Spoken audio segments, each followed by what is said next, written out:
Hello friends, ये कहानी है श्री रामचंद्र जी के वनवास के समय की, जिसमें लक्ष्मण ने इंद्रजीत को कैसे हराया था। प्राचीन काल में रामायण के युद्ध के दौरान राम और रावण के बीच घमासान युद्ध हो रहा था। रावण का पुत्र इंद्रजीत, जिसे मेघनाद भी कहा जाता है, अपनी मायावी शक्तियों के लिए प्रसिद्ध था। उसने कई देवताओं को भी परास्त किया था और उसे पराजित करना लगभग असंभव माना जाता था। इंद्रजीत ने अपने मायावी अस्त्रों से श्री राम और लक्ष्मण जी को भी कठिनाइयों में डाल दिया था।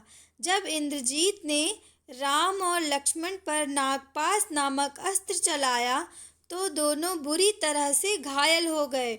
उस समय हनुमान जी ने संजीवनी बूटी लाकर लक्ष्मण जी के प्राण बचाए थे। इसके बाद लक्ष्मण जी ने इंद्रजीत का सामना करने का निश्चय किया। इंद्रजीत की हार कैसे हुई? इंद्रजीत एक विशेष यज्ञ कर रहा था जिससे वह अजेय हो जाता, तब उसे युद्ध में हराना संभव नहीं होता।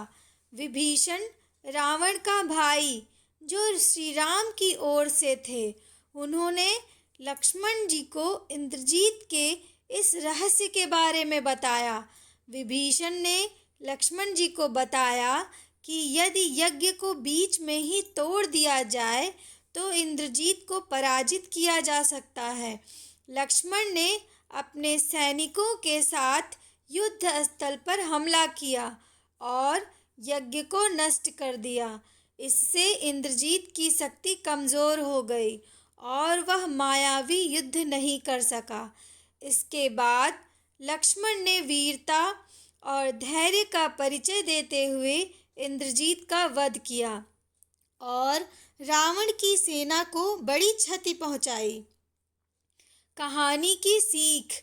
इस कहानी से हमें यह सीख मिलती है कि चाहे दुश्मन कितना ही शक्तिशाली क्यों न हो, अगर आप अपनी कमजोरी को समझकर सही रणनीति अपनाएं तो किसी भी समस्या का समाधान संभव है।